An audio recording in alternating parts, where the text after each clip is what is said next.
எல்லோருமே ஒரு ஸ்லோகம் சொல்லலாம். என் பின்னாடியே சொல்லுங்க. நமோ தேவ்யை மகாதேவ்யை சிவாயை சததம் நமः. நமः பிரகிருத்யை பத்ராயை நியதாः பிரணதாஸ்மதாம்.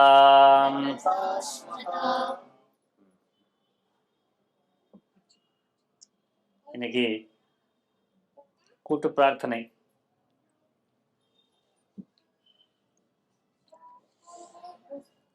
ஏற்கனவே நீங்க பிரார்த்தனை பண்ணியாச்சு. கோவில்கள்ல நம்ம என்ன பண்றோம்? பூஜைகள் பண்றோம் இல்லையா? பூஜை பண்ணும்போது சில பேர் அதை பத்தி தவறா பேசுவாங்க. பேசும்போது அவர் சொல்றது என்னன்னா, நீங்க விக்கிரகாராதனை, சிலை பூஜை பண்றீங்க, விக்கிரகத்துக்கு பூஜை பண்றீங்க, சிலைக்கு பூஜை பண்றீங்க, இப்படி தவறா பேசுவாங்க. அது கேட்டு உடனே நம்ம இந்துக்கள் சில பேர் என்ன பேச ஆரம்பிப்பாங்கன்னா, இல்ல நம்ம ஹிந்து மதத்திலையும் நமக்கு அந்த ரூபமே இல்லாத கடவுள் இருக்காங்க, பிரம்மன் இருக்காங்க, அப்படி இருக்காங்க, இப்படி இருக்காங்க, இப்படி அவருக்கு எக்ஸ்பிளனேஷன் கொடுக்க ஆரம்பிப்பாங்க. ஆனா அந்த தவறான கேள்வி கேட்கிறவாளும் இந்த பதில் கொடுக்கிறவாளும் ரெண்டு பேருமே யோசிக்காத ஒரு விஷயம் என்னன்னா, நாம பூஜை பண்றது சிலைக்கு இல்லை, சிலைக்குள்ள இருக்கிற கடவுளுக்கு தான். நீங்க கடவுளுக்கு பூஜை பண்றீங்களா, சிலைக்கு பூஜை பண்றீங்களா? இந்த லாஜிக், சிம்பிள் லாஜிக் மறந்துட்டு அவர் ஏதோ தவறா அலிகேஷன் பண்றாங்க, குற்றச்சாட்டு சொல்றாங்க. இவர் அதுக்கு பதில் சொல்றாங்க. ரெண்டு பேருமே கவனிக்காத விஷயம் என்னன்னா, சிலை பூஜை பண்றீங்களா, கடவுள் பூஜை பண்றீங்களான்னு பாத்தீங்கன்னா, சிலை மூலமா நம்ம கடவுளுக்கு தான் பூஜை பண்றோம் இல்லையா? அந்த பூஜை பண்ணும்போது என்னென்ன பண்றோம் பாத்தீங்கன்னா, பிரதானமா 3 விதத்துல பூஜை பண்ணுவாங்க. முதல் விதம் என்னன்னா பஞ்சோபச்சாரம், 5 உபச்சாரங்கள். உபச்சாரம்னா கைங்கரியம். ரெண்டாவது 16 உபச்சாரங்கள், கைங்கரியங்கள் பண்ணுவாங்க. மூணாவது 64 உபச்சாரங்கள் பண்ணுவாங்க. அதுக்கு சதுஷ்டி உபச்சார பூஜைன்னு சொல்லுவாங்க. நீங்க அம்பாள் முன்னாடி சஹஸ்ரநாமம் ஏதாவது சொல்றீங்கன்னா அதுல வரும் சதுஷ்டி உபச்சாராட்யா வரும். இந்த 3 பூஜையிலையும் ஒரு விஷயம் காமனா இருக்கு, ஒரே விதத்துல இருக்கு. என்ன? 5 கைங்கரியங்கள் இருக்கு. என்னென்ன? சந்தனம், புஷ்பம், பூவு, தூபம், விளக்கு, நைவேத்தியம். நைவேத்தியத்துக்கு தமிழ் என்ன வார்த்தை இருக்கா? நைவேத்தியம் தான் சொல்றீங்க. இதுக்கு சம்ஸ்கிருதத்துல கந்தம், புஷ்பம், தூபம், தீபம், நைவேத்தியம் சொல்லுவாங்க. கந்தம்னா சந்தனம். எதுக்காக? கந்தம் பிருத்வி தத்துவம். நமக்கு பஞ்சபூதங்கள் இருக்கு இல்லையா? பிருத்வி, ஆப்பா, தேஜா, வாயு, ஆகாஷம் சம்ஸ்கிருதத்துல சொல்லுவாங்க. தமிழ்ல என்ன சொல்லுவாங்க? நிலம், நீர், ஆகாசம். சொல்லுங்க.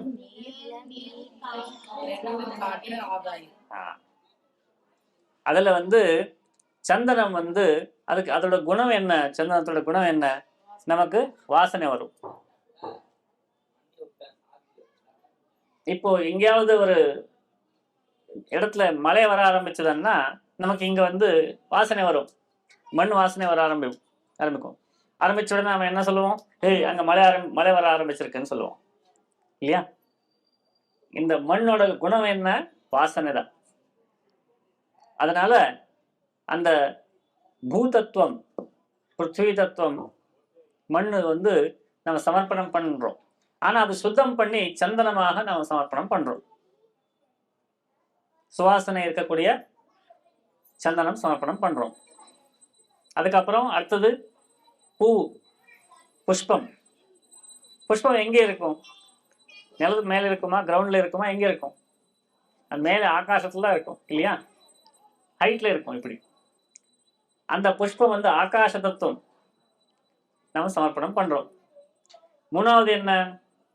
தூபம். தூபம் வந்து அதோட வாசனை எப்படி ஸ்ப்ரெட் ஆகும்? புகையில வாசனை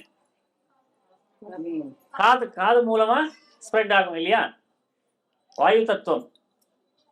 அதுக்காக தூபம். நாலாவது அக்னி. அக்னிக்கு வந்து தமிழ்ல வேற பேர் இருக்கா? நெருப்பு.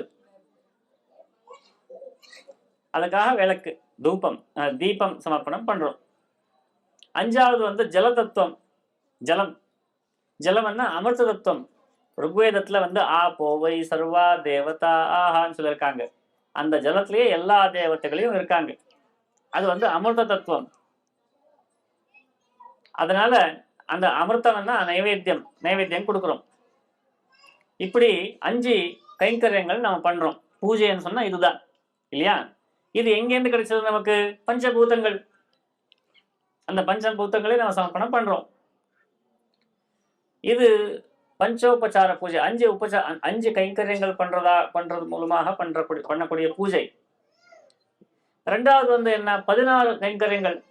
தியானம் பண்ணுவாங்க, அவாகனம் பண்ணுவாங்க, உட்கார்றதுக்கு பீடம் கொடுப்பாங்க, கால் அலம்புறதுக்கு பாத்தியம் ஜலம் கொடுப்பாங்க, கை அலம்புறதுக்கு ஜலம் கொடுப்பாங்க, அதுக்கப்புறம் ஆச்சமனம் குடிக்கிறதுக்கு ஜலம் தண்ணி, அதுக்கப்புறம் அபிஷேகம், அதுக்கப்புறம் வஸ்திரம், சந்தனம், ஆபரணங்கள். ஆபரணங்களுக்கு என்ன சொல்லுவாங்க? நகைகள். அதுக்கப்புறம் சந்தனம், குங்குமம், புஷ்பம். இப்படி 16 உபச்சாரங்கள் பண்ணுவாங்க. ஆரத்தி, பிரதட்சணம் பண்ணி நமஸ்காரம் பண்ணுவாங்க. சுத்தி வந்து நமஸ்காரம் பண்ணும். அது 16வது கைங்கரியம். இது 16 பண்றாங்க. ஆனாலும் இந்த 16க்குள்ள அந்த 5 தான் முக்கியம். இந்த 16 கைங்கரியங்களுக்குள்ளயும் சந்தனம், புஷ்பம், தூபம், தீபம், நைவேத்தியம் தான் ரொம்ப முக்கியமானது. அப்புறம் பாத்தீங்கன்னா 64 உபச்சார கைங்கரியங்கள் பண்ணுவாங்க. அதுலயும் இந்த 5 தான் முக்கியம். இது 5 விட்டு பூஜை பண்ணவே முடியாது. அந்த 5 பஞ்சபூதங்கள் வந்து நாம என்ன பண்றோம்? அதை சுத்தம் பண்ணி அதை சமர்ப்பணம் பண்றோம். அதை சுத்தம் பண்ணும்போது நம்ம உடம்புக்குள்ளேயும் அந்த பஞ்சபூதங்கள் இருக்கா இல்லையா? இந்த உடம்பே அந்த பஞ்சபூதங்கள் பொருளா வச்சு தயாரானது. அதுவும் சுத்தமாகும். இந்த நம்ம கையில் இருக்கக்கூடிய பொருளும் சுத்தமாகும். இப்படி பூஜைன்றது வந்து நம்ம வாழ்க்கையை சுத்தம் பண்ணக்கூடிய ஒரு வேலை. அது கடவுள் முன்னாடி வச்சு நாம வந்து நம்ம சுத்தம் பண்ணிக்கிறோம். அதுதான் பூஜை. சோ இப்ப பூஜை யாருக்கு பண்றோம்? நாம கடவுளுக்கு பண்றோமா, நமக்கு பண்றோமா? நமக்கு ஏன் பண்றோம்னா, கடவுளுக்கு நமக்கு வித்தியாசமே கிடையாது. இந்த ஒரு விசேஷம் இந்து மதத்துல மட்டும்தான் இருக்கு. வேற மதங்கள்ல என்னன்னா, கடவுள்னா எங்கேயோ ஒரு இடத்துல உட்கார்ந்து இருப்பாங்க. அவர் வந்து நீங்க தப்பு பண்றியா, சரி பண்றியா, என்ன பண்றேன்னு பார்த்துட்டே இருப்பாங்க. அவருக்கு வேற வேலை கிடையாதா பார்த்துட்டே இருக்கிறதுக்கு? அவர் பார்த்துட்டே இருப்பாங்க. அப்புறம் அவர் மக்களுக்கு வந்து அவரோட மெசேஜ் அனுப்புறதுக்கு அவருக்கு போன் இல்லை அவர்கிட்ட. அதனால மெசேஜ் கொடுக்கறதுக்கு ஒரு ஆள் அனுப்புவாங்க. அந்த ஆளு பேர் ஜீசஸ். இப்படியெல்லாம் இருக்கு இல்லையா? அவர் வந்து நீங்க மனிதர்கள்லாம் என்னென்ன பாப்பங்கள் பண்றாங்க அதெல்லாம் பார்த்துட்டு அங்க போய் கடவுள் கிட்ட போயிட்டு, இவன் தப்பு பண்ணிருக்கா, இவன் நம்பவே இல்லை, இவன் நம்பிருக்கான், இவன் சொர்க்கத்துக்குள்ள போலாம், இவன் நரக்கத்துக்குள்ள போ. கேட் கீப்பர் வேலை செய்யறான் அவங்க போய்.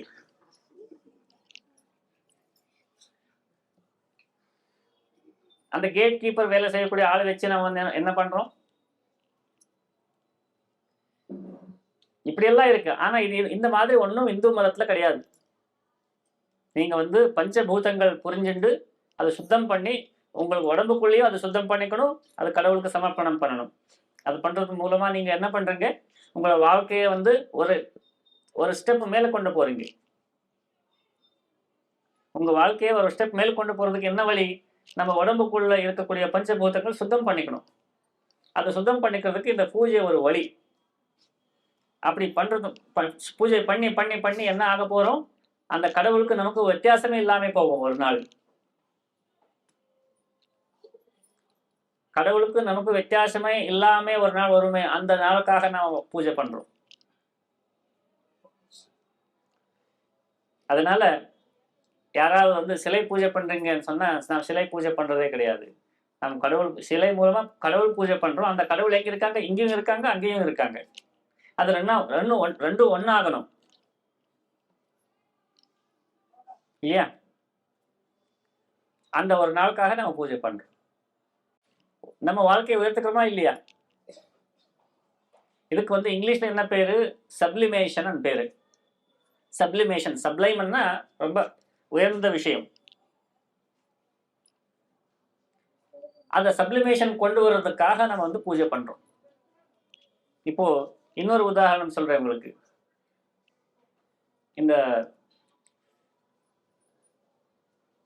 அமாவாசை, ஃப்ரைடே தமிழ் வெள்ளிக்கிழமை இந்த மாதிரி சில நாள் வந்து கோயில்கள்ல வந்து அம்பாளுக்கு பலி சமர்ப்பணம் பண்ணுவாங்களே, அது வந்து சமர்ப்பணம் பண்ணதுக்கு அப்புறம் அதை வந்து பிரசாதமா நம்ம வந்து என்ன பண்றோம், சேவிக்கிறோம், சாப்பிடுறோம். ஆனா அங்க அந்த மாதிரி சமர்ப்பணம் பண்ணாமலேயும் நிறைய பேர் சாப்பிடுவாங்களா இல்லையா? இப்போ நம்ம உடம்புக்குள்ள எப்படி பஞ்சபூதங்கள் இருக்கோ அப்படி அந்த பசுக்களுக்குள்ளேயும் இருக்கு இல்லையா? அதை நாம வந்து சாப்பிடும்போது அதோட குணம் நமக்கு உள்ள வரும். அதோட குணங்கள் நமக்கு உள்ள வரும். அது வந்து எதேச்சையா எப்படி வேணுமோ அப்படி, எப்போ வேணுமோ அப்படி சாப்பிட்டுட்டே இருந்தா அது வந்து நமக்கு உடம்புக்கு நல்லது இல்லை, மனசுக்கு நல்லது இல்லை. இங்கிலீஷ்ல என்ன சொல்லுவாங்க, you are what you eat. நீ என்ன சாப்பிட்றியோ அதுதான் நீ என்ன சொல்ற. அப்படி இருக்கும்போது அது வந்து கொஞ்சம் கண்ட்ரோல் பண்ணணும். ஆனா பண்ண முடியாது. சில பேருக்கு அந்த டேஸ்ட் நல்லா இருக்கும், ஆசையா இருக்கும், சாப்பிடுவாங்க. நல்லது, ரொம்ப நல்லது, உடம்புக்கு தேவை. சில பேருக்கு அவர் பண்ற வேலைக்கு அது தேவை. ஆனா சாப்பிட்றது தப்பு இல்லை. ஆனால் கண்ட்ரோல் இல்லாம சாப்பிட்றது தான் டேஞ்சர். அதுக்காக நம்ம கலாச்சாரம் என்ன பண்றது, நீ வந்து அம்பாள் முன்னாடி அதை சமர்ப்பணம் பண்ணு. சமர்ப்பணம் பண்ணதுக்கு அப்புறம் என்ன ஆயிடும், அது வந்து பிரசாதமா மாறிடும். பிரசாதமா மாறினதுக்கு அப்புறம் அது சாப்பிட்டா அந்த பிரசாதத்தோட சம்ஸ்காரங்கள் நமக்கு உள்ள வரும். அப்புறம் இந்த நாள் சாப்பிடக்கூடாது, இந்த நாள் சாப்பிடணும், இந்த மாதிரி நியமங்கள்லாம் இருக்கு, அதுக்கு முறைகள் எல்லாம் இருக்கு. அந்த முறைப்படி சாப்பிடணும். அப்போ என்ன ஆச்சு, ரெகுலேஷன் ஆச்சு, சப்ளிமேஷன் ஆச்சு, ரெண்டுமே ஆச்சு. இப்படி இதுக்கு வந்து உயர்ந்த முறைகள், உயர்ச்சி முறைகள் சொல்லலாம். உயர்ந்த முறைகள் சப்ளிமேஷன் ப்ராசஸ் சொல்லுவாங்க இங்கிலீஷ்ல. அப்படி நம்ம கலாச்சாரம் நமக்கு பண்ணி கொடுக்கறது. நாம எப்படி வாழ்றோமோ அப்படியே வாழ விடாமல் நாம இன்னும் கொஞ்சம் மேல போய் இன்னும் நன்னா வாழ்றதுக்கு, நன்னா வாழ்றதுன்னா என்ன, பெரிய காரு, பங்களா, பணம், தங்க, அந்த மாதிரி அது தேவை. ஆனா அது மட்டும் அது உயர்ச்சி கிடையாது. இப்போ வந்து நம்ம வந்து ஒரு சூரியோதயம் பார்க்குறோம், இல்லைன்னா ஒரு இடத்துக்கு போய் ஒரு நல்ல இடம் பார்க்குறோம். பார்க்கும்போது நமக்கு நம்ம உடம்புக்குள்ள நமக்கு என்ன எக்ஸ்பீரியன்ஸ் ஆகுறது, என்ன அனுபவம் வருது, அது இன்னும் கொஞ்சம் மேலே போகணும், இன்னும் கொஞ்சம் மேலே போகணும், நல்ல அனுபவம் வரணும். நம்ம உள்ளக்குள்ள ஆகக்கூடிய எக்ஸ்பீரியன்ஸ் வந்து அதுல மாற்றம் கொண்டு வருவதற்காக நம்ம வேலை செஞ்சோம்னா அதுதான் உயர்ந்த வாழ்க்கை. அந்த மாதிரி நமக்கு நிறைய விஷயங்கள் வந்து நம்ம கலாச்சாரத்துல வந்திருக்கு. அதனால அதை பத்தி யாராவது ஏதாவது தவறா பேசினாங்கன்னா அதை பத்தி ஒன்றும் கொலைப்படுற அவசியம் கிடையாது. அவருக்கு புரியாமல் பேசுறாங்க, சில பேர் புரியாமல் பேசுவாங்க, சில பேர் வேணும்னு பேசுவாங்க. அவருக்கு வேற நோக்கம் இருக்கு. அந்த நோக்கம் என்ன, நான் இத்தனை பேர் நான் மத மாற்றம் பண்ணிருக்கேன், இத்தனை பேர் வந்து நான் உள்ள கொண்டு வந்திருக்கேன்னு சொன்னா, ரிப்போர்ட் அனுப்பிச்சாங்கன்னா, போட்டோ சர்டிபிகேட் எல்லாம் அனுப்பிச்சாங்கன்னா அவருக்கு பணம் கிடைக்கும். அவர் பணம் வாங்குறதுக்காக இப்போ இன்சூரன்ஸ்காரங்க என்ன, மாசம் ஆபீஸ்ல போய் நான் இத்தனை இன்சூரன்ஸ் பாலிசிஸ் கொண்டு வந்திருக்கேன் சொல்லிட்டு ரிப்போர்ட் கொடுக்கணும். அந்த பாலிசிஸ் வச்சு அவருக்கு கமிஷன் கிடைக்கும். கமிஷன் ஜாஸ்தி வரணும்னா என்ன பண்ணணும்? ஜாஸ்தி பேருக்கு இன்சூரன்ஸ் சேல் பண்ணணும். அந்த மாதிரி எத்தனை பேர் மத மாற்றம் பண்றாங்களோ அத்தனை பேருக்கு அவருக்கு கமிஷன் கிடைக்கும். அந்த கமிஷனுக்காக ஏதோ போய் சொல்லி நிறைய பேர் வந்து மத மாற்றம் பண்ணுவாங்க. யாரு அந்த மாதிரி பணம் கொடுக்குறாங்கன்னு பார்த்தீங்கன்னா அதுக்கு பின்னாடி பெரிய பெரிய ஆள்கள் இருக்காங்க. அவருக்கு ஏன் மத மாற்றம் ஆகணும்னா அதுக்கு பெரிய காரணங்கள் இருக்கு, நிறைய காரணங்கள் இருக்கு. அப்படி இருக்கிறதுனால யாராவது வந்து ஏதாவது சொன்னாங்கன்னா, ஓ அவன் சொல்றது வந்து உண்மையா இருக்கு அப்படி யோசிக்க தேவையில்லை. முதல்ல வந்து நாம என்ன யோசிக்கணும்னா அவன் எதுக்காக அப்படி பேசுறான். ஒருத்தர் வந்து இன்சூரன்ஸ் பாலிசி நம்ம வீட்டுக்கு வந்து சேல் பண்ண வந்தாங்கன்னா நமக்கு இன்சூரன்ஸ் தேவையா இல்லையா அது பார்க்குறோம். ஆனா அவன் சேல் பண்றானே அவனுக்கு அதுல என்ன கிடைக்குது அதுவும் பார்க்கணுமே. நமக்கு இன்சூரன்ஸ் தேவையில்லை அது யோசிக்கலாம். ஆனா அவன் சேல் பண்றானே, ஏஜென்ட் வந்திருக்கானே, அந்த ஏஜென்ட்டுக்கு இதுல என்ன லாபம், அந்த கம்பெனிக்கு இதுல என்ன பிரயோஜனம், இது பார்க்கறோமா இல்லையா? அந்த மாதிரி மத மாற்றக்காரங்களுக்கும் நிறைய பிரயோஜனங்கள் இருக்கு. அதனால அவர் வந்து ஏதோ கதைகள் விடுவாங்க, கதை விடுறதுன்னு சொல்லுவாங்களே, ஏதோ கதைகள் விடுவாங்க. அந்த கதைகள் எல்லாம் நமக்கு தேவையில்லைப்பா, நம்ம கிட்டயும் நிறைய கதைகள் இருக்குன்னு சொல்லலாம். என்ன கதைகள் இருக்கு? பஞ்சபூதங்கள் இது வந்து உன்னோட மதத்துல இருக்கா கேட்டு பாருங்க. அது கிடையவே கிடையாது. இந்த மாதிரி நம்ம மதம் பத்தி நாம தெரிஞ்சுக்கிறது ஒரு வேலை. அப்புறம் யார் வந்து நம்ம மத மாற்றம் பண்றதுக்காக வர்றாங்களோ அவருடைய மதம் பத்தி தெரிஞ்சுக்கிறது இன்னொரு வேலை. அது ரெண்டுமே பண்ண வேண்டிய அவசியம் இருக்கு. இப்போ ஒரு வீடு, குடும்பம் இருக்கு. குடும்பத்துக்கு 4 ஆதாரங்கள், 4 ஸ்தம்பங்கள், பில்லர்ஸ், 4 பில்லர்ஸ் இருக்கு. என்னென்ன? முதல் பில்லர் என்ன? ஆத்மீயதா. ஆத்மீயதான்னு சொன்னா என்ன? ஆத்மம் சொன்னா என்ன? இந்த பேய்ன்னு சொல்லுவாங்களே அது இல்லை. ஆத்மம் சொன்னா நான் அர்த்தம். ஆத்மஹத்தியான்னு சொல்லுவாங்க. இது தற்கொலை. தற்கொலைக்கு வந்து ஹிந்தி, சம்ஸ்கிருதம், தெலுங்கு, கன்னடம் இந்த மாதிரி நிறைய மொழிகள்ல வந்து ஆத்மஹத்தியான்னு பேரு. தற்கொலை. அந்த வார்த்தையில வந்து ஆத்மான்னு சொன்னா நான் என்ன அர்த்தம்? செல்ஃப். இங்கிலீஷ்ல செல்ஃப்னு சொல்லுவாங்க. அந்த ஆத்மீயதான்னா அன்பு. அன்பு ஆத்மீயதா, எஃபெக்ஷன், அன்புதான். இப்போ வந்து ஒரு பையன், உன் பேர் என்னப்பா? அகிலன். அகிலனுக்கு வந்து நான் ஒன்றும் சொல்ல மாட்டேன். ஆனா அகிலன் அப்பா பத்தி நான் கொஞ்சம் தப்பா பேசுவேன். உடனே அகிலன் கோபம் வருமா இல்லையா? அப்பா வேற, அகிலன் வேற. தனித்தனி மனிதராக இருக்கும்போது அப்பாவுக்கு ஏதாவது சொன்னா உனக்கு ஏன் கோபம் வர்றது கேட்டீங்கன்னா, அகிலன் வந்து நான் அகிலன் நினைக்கிறாங்களோ அதோட பார்டர் எங்க இருக்கு? இந்த உடம்புக்கு இந்த பார்டர் இருக்கு. இது நான் அகிலன். அகிலன் தொட்டு இது யாரை தொடுறேன்னு கேட்டா நான் அகிலன் தொடுறேன்னு சொல்லுவான் இல்லையா? அது உடம்புக்கு ஐடென்டிட்டி இருக்கு. அதையும் தாண்டி என் அப்பா, என் அம்மா, என் தம்பி, தங்கச்சி, இந்த மாதிரி அவனுக்கு அவனோட பார்டர் இருக்கு இல்லையா? பாவம்னு சொல்லுவோமே, அந்த பாவம் கொஞ்சம் பெருசாக்கிட்டான். அதுக்குள்ள அப்பாவும் வந்துட்டா, அம்மாவும் வந்துட்டா.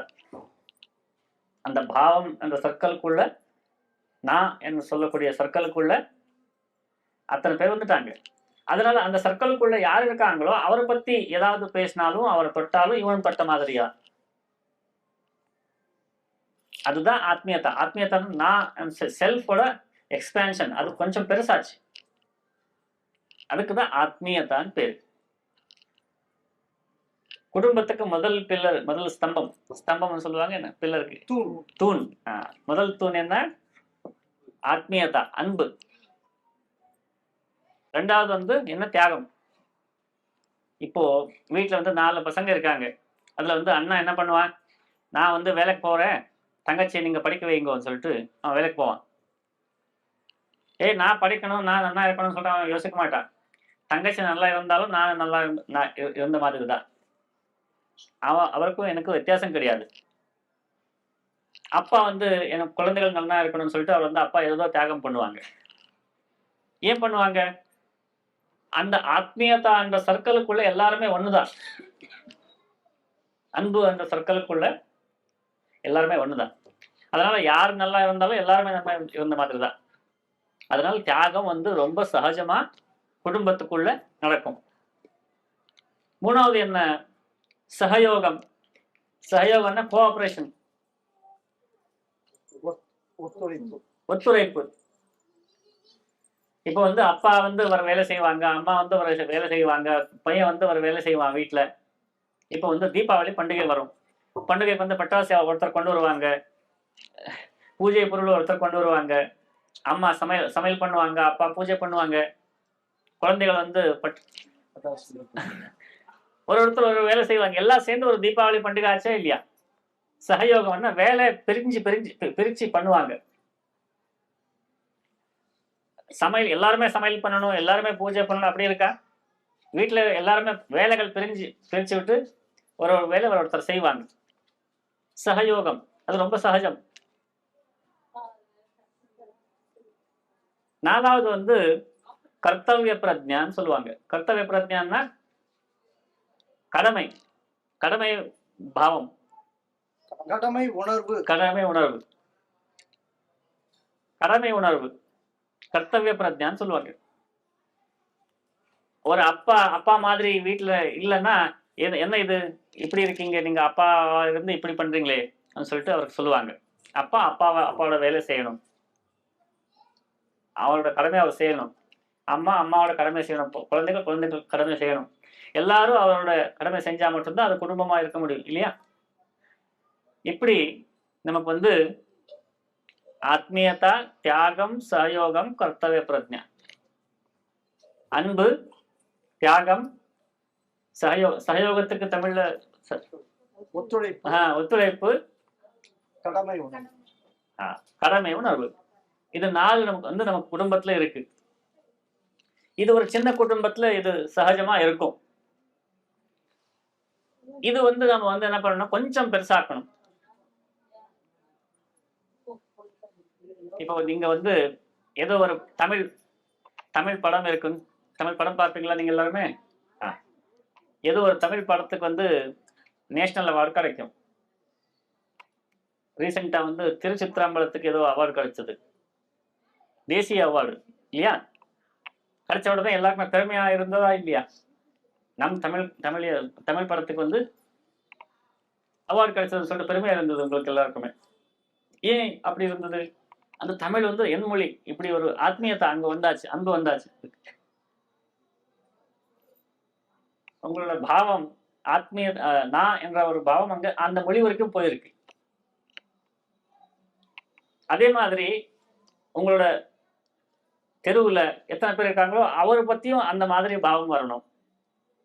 நம்ம இந்துக்கள் எத்தனை பேர் இருக்காங்களோ எல்லாருமே வந்து நம்ம சகோதரர்கள் மாதிரி, அண்ணா மாதிரி, அக்கா மாதிரி, தம்பி மாதிரி, இப்படி இந்த குடும்பத்துல என்ன நமக்கு ஃபீலிங்ஸ் இருக்கோ அது வந்து கொஞ்சம் பெருசாகணும். பெருசாகி நம்ம நாட்டு முழுக்க நம்ம குடும்பம் மாதிரி நம்ம யோசிக்கணும்.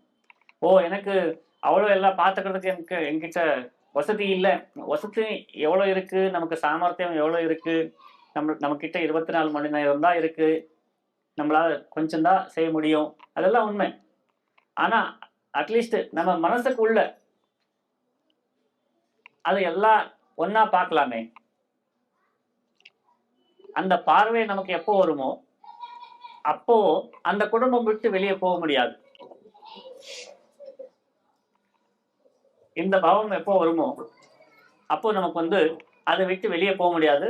அந்த நம்ம குடும்பத்துக்காகவே நாம என்ன பண்றோமோ அது வந்து எல்லாருக்குமே பண்ண முடியும். அப்படி நமக்கு அந்த பாவம், அந்த மனநிலை எப்போ நமக்கு வருமோ அப்போ அதையே நமக்கு பூஜையா மாறிடும். பகவத்கீதா தெரியுமா உங்களுக்கு எல்லாருக்குமே? பகவத்கீதையில ஒரு வார்த்தை இருக்கு, ஸ்வகர்மணா தமபியர்ச்ச சித்திம் விந்ததி மாணவஹா. ஸ்வகர்மணா, சொன்னா அவனுடைய வேலை, நம்மளுடைய வேலை என்ன இருப்போ அது நமக்கு ஸ்வகர்மம். ஸ்வகர்மம், ஸ்வதர்மம், சுபாவம். இப்போ ஒருத்தர் வந்து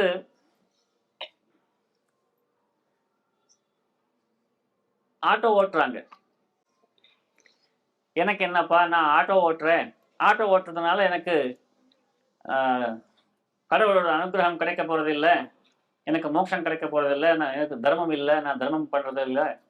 யார் வந்து கோயில்ல போய் பூஜை பண்றாங்களோ அவர் தான் தர்மம் பண்றாங்க, நான் தர்மம் பண்றது இல்லை, இப்படி அவர் நினைக்கிறதுக்கு வாய்ப்பு இருக்கு. ஆனா கீதையில கிருஷ்ணர் என்ன சொல்றாங்கன்னா, ஸ்வகர்மனா, உன்னோட வேலை என்ன இருக்கோ அந்த வேலையே நீ வந்து பூஜையா பண்ணலாம், பூஜையா நினைச்சு பண்ணலாம். இதுக்கு ஒரு உபநிஷத்துல வேதத்துல ஒரு உதாரணம் இருக்கு, ஒரு கதை வரும். தர்மம் வியாதனோட கதை வரும். அதுல வந்து இந்த புச்சர் ஒரு ஒரு மனிதர் வந்து ஒரு சித்தர் வந்து ஒரு மரத்தை கீழே உட்காந்து நிறைய தபஸ் பண்ணி அவருக்கு நிறைய சித்திகள் கிடைக்கும். சித்திகள் கிடைச்ச உடனே அவருக்கு பெரிய அகங்காரம். என்னன்னா, நான் வந்து எனக்கு பெரிய நிறைய சித்திகள் இருக்கு, இப்படி நான் மேல் பார்த்தேன்னா அங்க பறவைகள் வந்து எரிஞ்சு போகும். அப்படி அவருக்கு சித்தி வந்தது. வந்த உடனே அவருக்கு வந்து பெரிய பெருமை வந்தது. அந்த பெருமை வந்ததுக்கப்புறம் ஒருத்தர் வந்து சொன்னாங்க, நீ அப்படி பெருமைப்படாது, பெரிய பெரிய சித்தர்கள் இந்த நாட்டில் இருக்காங்க, உனக்கு இருக்கிற சித்திகள் எல்லாம் ஒன்றும் கிடையாது. இந்த மாதிரி அங்கே மார்க்கெட் இருக்கு, அந்த மார்க்கெட்ல ஒரு சித்தர் இருக்காங்க, அவரை போய் பாரு, அவர்கிட்ட கத்துக்கோன்னு சொன்னாங்க. சொன்ன உடனே அவர் தேடி போனா அங்க வந்து கசாப்பு கடை, கசாப்பு கடையில ஒருத்தர் நின்று கட் பண்ணிட்டே இருந்தாங்க, மீட் கட் பண்ணிட்டே இருந்தாங்க. இவன் நினைச்சேன், நான் வந்து பெரிய சித்தர், இவன் பார்த்தா இப்படி இந்த நான்வெஜ் கடையில நின்றுட்டு வேலை செய்யறான், இவன் என்ன சித்தர்? அப்போ அவர் சொல்லுவாங்க, நீ இப்படி நினைக்கிறியான்னு சொல்லிட்டு அவரே சொல்லிடுவாங்க. இவன் பேசாமலே அவருக்கு தெரிஞ்சிடும் இவன் என்ன பேசுறான்னு சொல்லிட்டு, என்ன நினைக்கிறான்னு சொல்லிட்டு. அப்போ அவனுக்கு ஆச்சரியமாகும், நான் பேசாமலே இவருக்கு நான் என்ன யோசிக்கிறேன்னு சொல்லி புரிஞ்சுதேன்னு சொல்லிட்டு ரொம்ப ஆச்சரியமா இருக்கும். அப்போ சொல்லுவான், நான் இது இப்படி ஒரு விஷயம் கத்துக்கிறதுக்காக உங்ககிட்ட வந்திருக்கேன், யாரோ ஒருத்தர் இப்படி சொல்லியிருக்காங்க எனக்கு.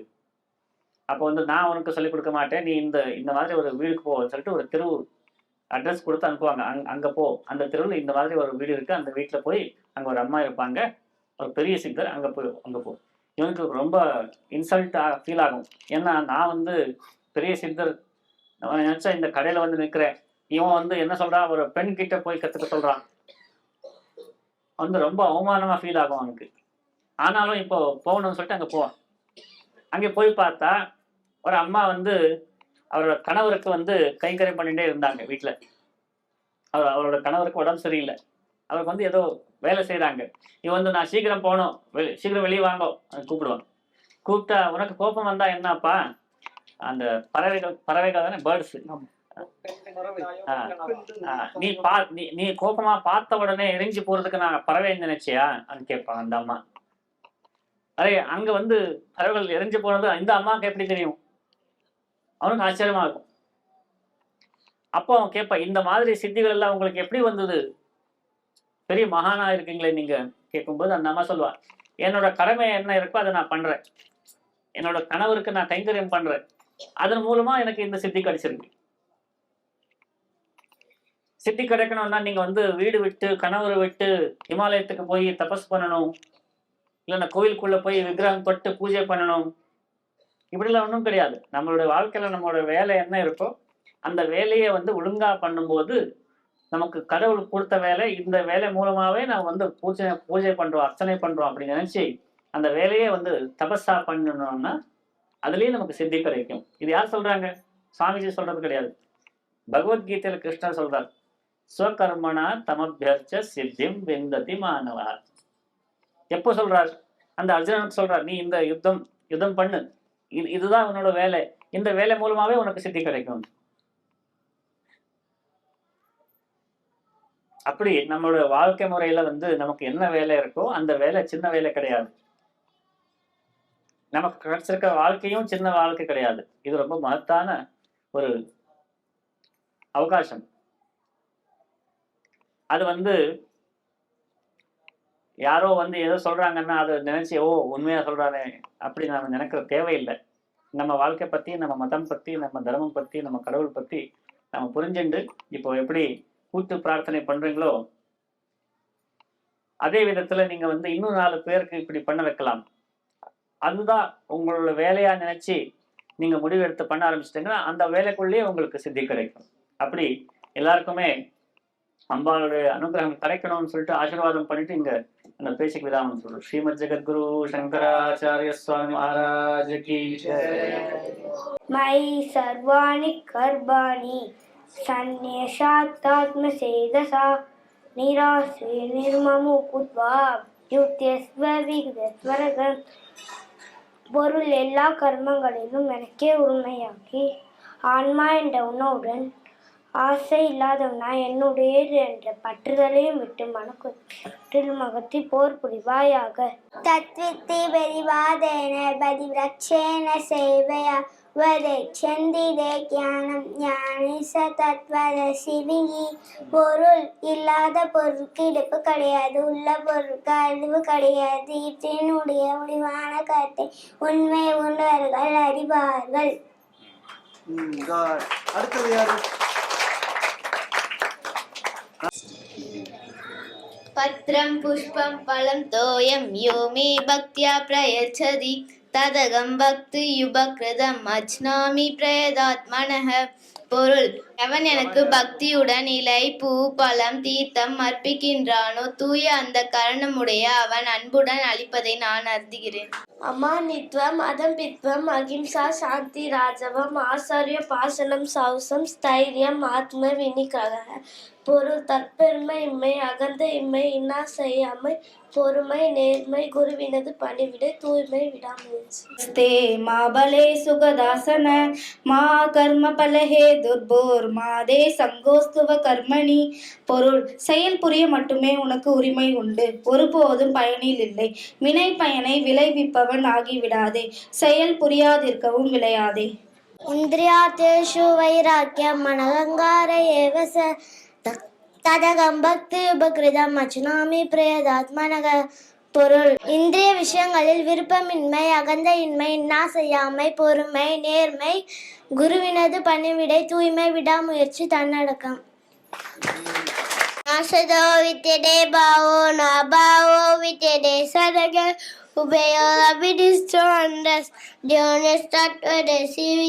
பொருள் இல்லாத பொருளுக்கு இருப்பு கிடையாது, உள்ள பொருளுக்கு அழிவு கிடையாது. இவற்றினுடைய முடிவான கட்டி உண்மையாக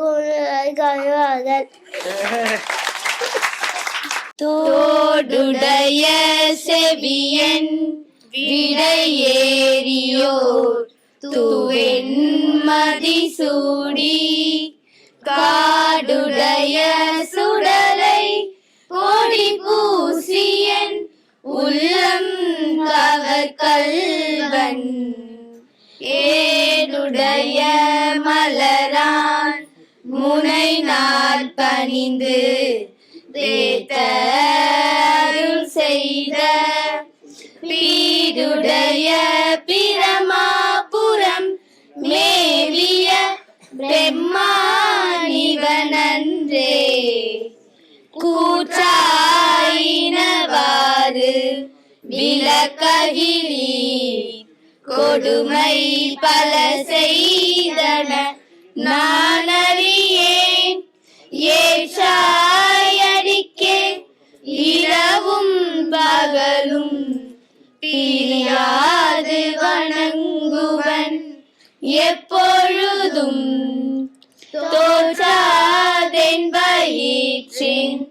அகம்படியே குடரோடு துடக்கி முடக்கிட ஆற்றேன் அடியேன் அதிகை கெடில விரட்டான துறை அம்மானே பித்தா பிறை சூடி பெருமானே அருளாலா எத்தாய் மறவாதே நினைக்கின்றேன் மனத்துன்னை வைத்தாய் பெண்ணை தென்பால் வெண்ணை நல்லூர் அருட்டுரையுள் அத்தா உனக்கு ஆளாகினி அல்லேன் எனலாமே.